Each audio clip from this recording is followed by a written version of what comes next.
we've got to talk about AOC today. Before we get into that, I want to play this clip, though, of Kevin McCarthy. Yeah, I know. Kevin McCarthy. I'm not the biggest fan of Kevin McCarthy either. I think Matt Gaetz did the right thing by getting Kevin McCarthy out of the speaker's chair. Even though Mike Johnson isn't that great either, but he's better than Kevin McCarthy, okay? Even if just by a little bit, he's still a little bit better. He went on the Bill Myers show and had something interesting to say about AOC that I've been saying for a little while now, and I think it's just completely obvious, right? I'm not saying that I'm like some fortune teller or anything. It's just completely obvious, but I want to play this clip and then we'll get into what I want to say about AOC. 8OC. Goodness gracious, I was going to say 8OC. AOC. All right, let's dive in. They gamed the system. They changed it. Who do you see on the horizon for 2028 in the Democratic primary? Right now? Yeah. Bernie and AOC. No. They got the biggest crowds. That doesn't matter. It won't sustain itself, but right now they have no leader. Okay? But this is the thing the Republican Party has to understand, too. Both parties lost in the last election. Trump won, okay? And I don't know if that's going to transfer. We should have won 4 more seats in the Senate. If you looked at the last 70 races for the Senate, 69 and follow exactly the I think it's Moore versus Youngkin. That's where I see it. Youngkin would be excellent. Youngkin it's going to go back to MAGA adjacent, and then Vance and Jr. will fight it out for that crowd. AOC and Bernie, and who's at the top of the ticket? They're going to lead right now. Who's at the top of that ticket, Kevin? Because if it's not Bernie, he's going to be vice president and then wait his turn? No, it would be. Bernie's been running each time. I'm just saying who's in the lead right now. I don't think that's how it ends up. But big crowds don't necessarily mean who's the right candidate. You know, when I started but it drives where the ideas are going to go. It's going to drive the money for a while. It doesn't make them the winner. It doesn't make them the winner. You'll have to wait till you'll get 2 years out. And then you'll start seeing these governors that start showing solutions. You also have to know, what is the issue going to be? Are we going to have a foreign policy issue? Are we going to have an economic issue? And who's been the best in leading in that? But right now for the Democrats, who's going to lead for the next 2 years, the money is going to... AOC outraised everybody in the House. And it's all small donors. It's all small donors. Yeah. And this is exactly where Trump was, when no one gave him a chance at 17. He outraised everybody else. So that's where the base is at, right? And so what will happen, it'll move after the next midterm elections.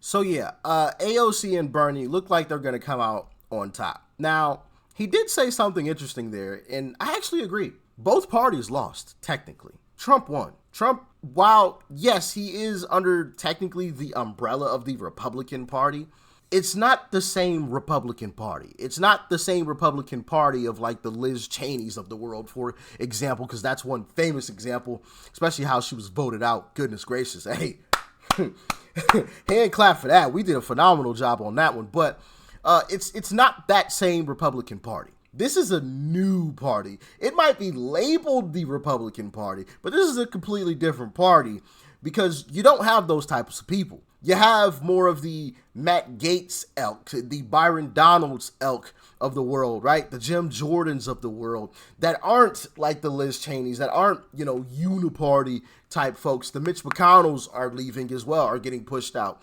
So all of these rhinos are getting pushed out, the uniparty, the hey, I'm a Republican, but, I'm going to always hang out with Democrats and vote with the Democrat agenda. Even though Democrats don't do the same for us, I'm still going to vote with them. Those types of folks are gone. And that's the way the Republican Party used to be. So I actually agree with them. Trump won. Now, how we can carry that over, how that carries over is we have a good candidate, like possibly a J.D. Vance, right? Or Junior, okay? Somebody who we absolutely know is 1,000% America first, who's going to carry the so-called MAGA torch, right? To put a label on it, if anything. If not, if we have a Nikki Haley, oh my goodness. First off, I don't think she's going to be the candidate. Let's start there. But if we have a Nikki Haley, yeah, we're cooked. We're cooked. She's not winning. She's not winning at all. But anyway, let's jump back onto the AOC train, because speaking of AOC, you guys remember when Chuck Schumer was talking about how he was sending people to Republican districts? Well, turns out Republicans don't have to do that at all. We don't have to send people to Democrat districts. Democrats receive backlash from their own people. Very hard to defend and I know what you're doing about the genocide in Gaza. You're working.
All right, so you guys get the picture of that. She was eventually escorted out, as you can see here later on in the video.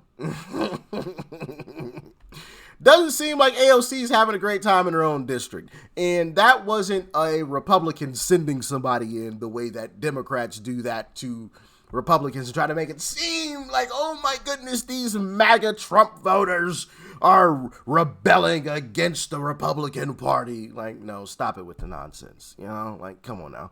Let's be serious here.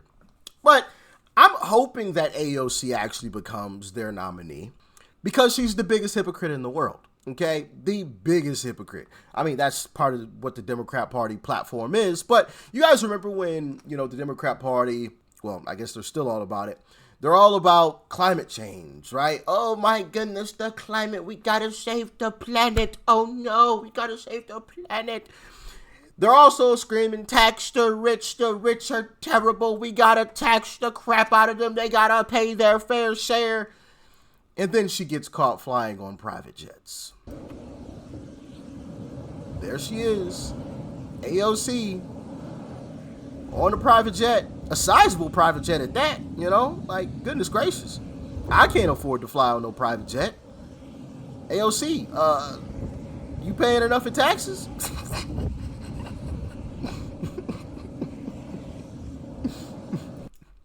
I don't think flying on private jets is saving the planet at all. Not even a little bit, right? But more importantly than the hypocrisy with that, her own district is an utter catastrophe. It's an utter catastrophe. And if you don't believe me, well, take it from someone from her district. Ramsey, it's great to have you on. You're in the district. You know exactly what's happening there. She's just got back from this tour. She raised over $9.5 million in just 3 months. It's actually record-breaking, remarkable. I'm assuming this money is not coming from people in her district. Tell us what's happening inside the district. What's quality of life there like? Well, quality of life in our district is just deteriorating. We have human trafficking, sex trafficking, prostitution, violent crime, and gangs that are taking over our streets. And it's just atrocious. We shouldn't have to go through this. The families that live here shouldn't have to go through what they see every single day. Children on their way to school have to walk by brothels with women soliciting in broad daylight. Just last night on my way back from where AOC had her town hall, there were at least 20 women on one block just lined up ready and, grabbing men off the street. Yeah, Ramsey, for our viewers to know, I've seen it firsthand. I've been in your district reporting. At 9:30, 10 o'clock, 11 a.m., I saw women turning tricks. And you're right, little children walking by. It's not a way to live. It's unbelievable. And she calls it sex work. So she's normalizing it instead of trying to clean it up. Here's a montage of what when I spoke to some of the people in her district recently. Listen. Ahí no te puedo decir porque no sé quién es él. No. ¿No conoces ese nombre? No conozco ese nombre. I can't recall, no. Entonces, en todo ese tiempo, yo no la he visto. Ni he escuchado de algún programa que ella tenga o que esté ayudando a la gente de aquí, de ese barrio. En verdad ella tiene su oficina, pero cuando uno va a buscar una ayuda, esa oficina de esos congresistas no te la dan, pero ellos no hacen su trabajo en sí. So they're saying she's not doing her job. We either don't know her or she's never in her office. We never see her here. She represents two areas, the Bronx and Queens. And these areas are beautiful, full of life, full of cultured people that need help.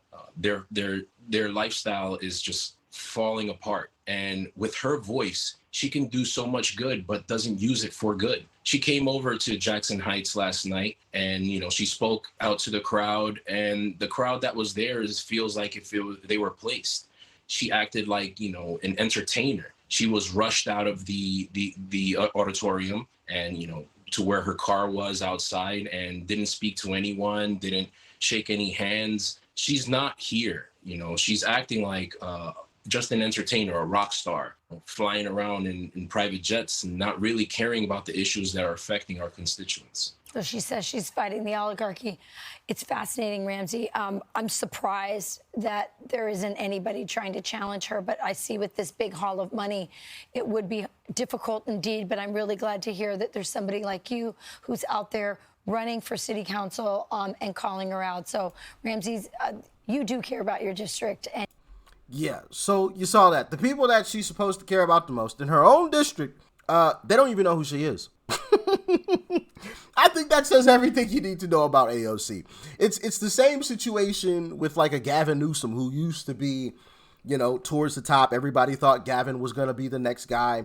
And obviously we've seen how California has gone in a combination with Gavin trying to moderate himself, fake moderate.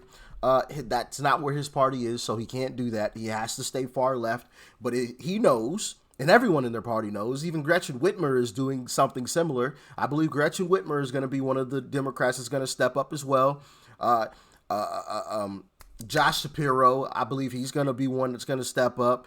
And I forgot the other one's name. Oh, crap. But anyway, those are going to be some of the people, as well as Pete Buttigieg. I think he's going to step up as well. But ultimately, I think AOC is going to come out on top, and it's going to be the doom of the Democrat Party, because AOC is still far left, and she's still pushing the far left agenda, and that's where the party is. We've seen where Gavin fell to, which is a combination of how he's run California plus him moderating himself. And then when you look at AOC's district, it's the same thing as California. Utter trash, right? She's run it terribly. People need assistance, and she's nowhere to be found. They don't even know who she is. Goodness gracious, man. So listen, I hope AOC comes out on top, because that's going to be an easy victory for whoever in the Republican Party comes out on top. Speaking of that, who do you think in the Republican Party is going to come out? If it isn't J.D. Vance, I got to add that caveat. If it isn't J.D. Vance, who is it? Let me know. Stay safe out there. Peace and love. I'm out.